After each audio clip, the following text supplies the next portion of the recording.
Channel के सभी दर्शकों को नमस्कार। जय श्री कृष्णा, राधे राधे। कृष्णाय वासुदेवाय हरे परमात्मने प्रणत क्लेशनाशाय गोविंदाय नमो नमः। सभी दर्शकों को आज नरक चतुर्दशी की शुभकामनाएं। इसे छोटी दिवाली भी कहते हैं। आइए जानते हैं इन 5 दिन के देवताओं की पूजा का विधान। धन त्रयोदशी में भगवान धन्वंतरी अमृत कलश लेकर प्रगटे, इसलिए धन त्रयोदशी मनाई जाती है।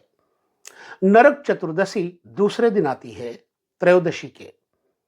इस दिन भगवान श्री कृष्ण ने भौमासुर का वध किया था। भौमासुर नामक एक राक्षस था जो प्राग ज्योतिषपुर में 16,000 लड़कियों को, नारियों को कैद करके रखा था और बहुत सारे राजाओं को जीत करके उन सभी राजाओं को बंदी बना लिया था। भगवान श्री कृष्ण ने इसी दिन उसका वध किया था। अतः इस कथा को अवश्य ही आज के दिन श्रवण करना चाहिए ताकि मनुष्य को नरक का द्वार न देखना पड़े। तदुपरांत इसे काली चौदस भी कहते हैं। मां काली की उपासना का दिन है ये, रात्रि में पूजा की जाती है। तदुपरांत यम पूजा का भी दिन है ये। इसमें क्या विधान है देखिए, 14 दीपक अपने द्वार पे जलाने चाहिए, जो कि 14 दीपक तिल के तेल के होते हैं, मीठे तेल के, और एक दीपक जो सरसों के तेल का होगा वो जलाया जाता है। इससे होता क्या है, मनुष्य को यम के दुख नहीं सहने पड़ते।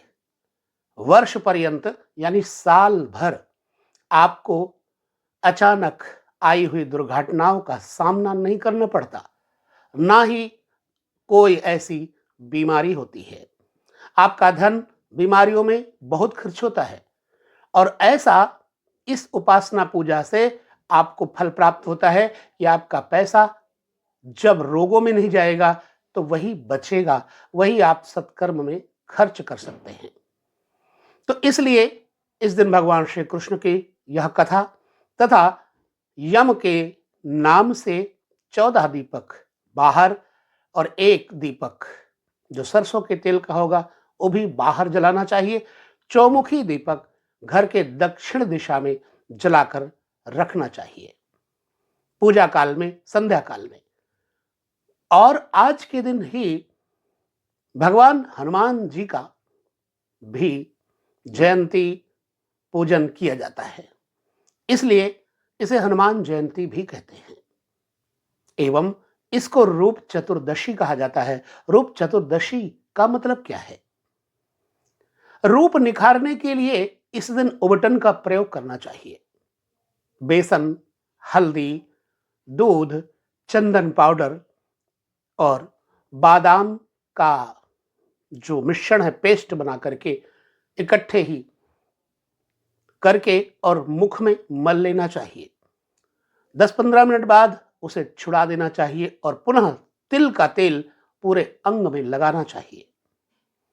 इस विधि से जो भी कोई यह पूजा करता है उसका रूप में निखार आता है, अद्भुत निखार आता है। इसलिए इसे रूप चौदश भी कहते हैं।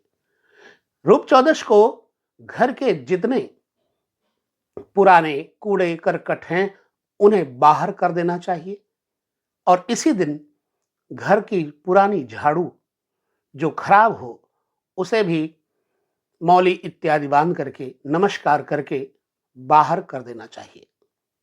तदुपरांत ठीक नरक चतुर्दशी के तीसरे दिन मां लक्ष्मी की विशेष पूजा होती है और साथ में गणेश जी की पूजा होती है। अब आप पूछेंगे, गणेश जी की और लक्ष्मी जी की एक साथ मूर्ति क्यों रखी होती है? सच बताऊं तो भगवान श्री हरि विष्णु 4 महीने के लिए शयन करते हैं। इस बीच में लक्ष्मी जी के साथ गणेश को पुत्र की आवश्यकता पड़ी। उन्होंने गणेश को अपने साथ रखा और तब गणेश जी साथ में रहे और इसका एक आध्यात्मिक कारण है। लक्ष्मी की पूजा केवल अगर होती है तो लक्ष्मी रहती नहीं। बुद्धि का प्रतीक हैं गणेश जी, लंबोदर और सहन शक्ति का भी प्रतीक है। इसलिए इस दिन गणेश जी की पूजा के साथ लक्ष्मी जी की पूजा होती है ताकि बुद्धि शुद्ध रहे। लोग इस दिन जुआ, मदिरा इत्यादि में अपना जीवन का अमूल्य समय नष्ट करते हैं। मैं उनको रोकूंगा, सावधान करूंगा। मैंने बहुत से ऐसे लोगों को देखा है जिन्होंने जुए में संपत्ति जीती और उसके बाद उस संपत्ति को हार कर अपने पुश्तैनी जमीन जायदाद को भी बेच दिया और जुए में बिल्कुल नकारात्मक हो गए, जीवन व्यर्थ हो गया, जेल खाने में रहे, कुछ दिन बाद उनकी मौत भी हो गई। इसलिए जुए को शुभ नहीं माना जाता। जुआ ये कलयुग का वास बताया गया है। इसमें मदिरा में भी, जहां मदिरा का पान होता है, कलयुग का वास बताया जाता है। जहां वेश्यावृत्ति होती है वहां भी कलयुग का निवास होता है। जहां कलह होती है वहां भी कलयुग का वास होता है। इसलिए कलयुग कलह में रहता है। तो लक्ष्मी पूजन रात्रि में विशेष रूप से किया जाता है और ठीक दीपावली के दूसरे दिन अन्नकूट भगवान गोवर्धन की पूजा का नियम है।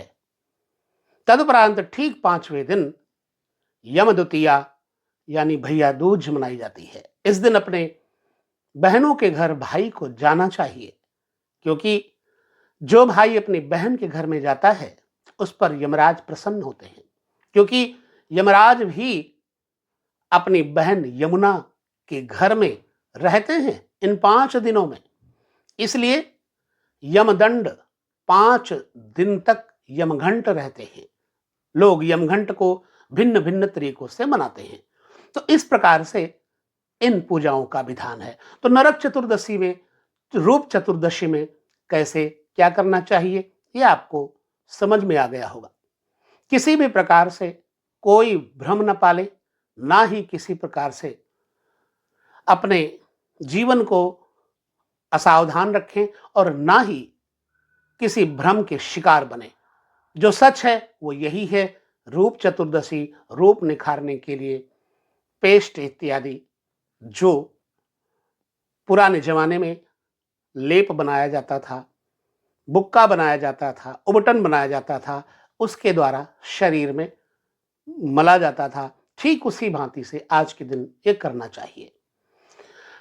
तदुपरांत जीवन को आप बिल्कुल आनंद पूर्वक जिए और प्रत्येक अवस्था में भगवान श्री कृष्ण का स्मरण करते रहें। कृष्णाय वासुदेवाय हरे परमात्मने प्रणत क्लेशनाशाय गोविंदाय नमो नमः। तो इसी के साथ हम लेते हैं विदा। आप सब लोग दीपावली में खूब सारा पूजन ध्यान करके अपने आप को निखारें, बिखेरे नहीं। इसी आशा के साथ आप सब लोगों को दीपावली की, छोटी दिवाली की ढेर सारी हार्दिक बधाई। नमस्कार, जय श्री कृष्णा, प्रणाम।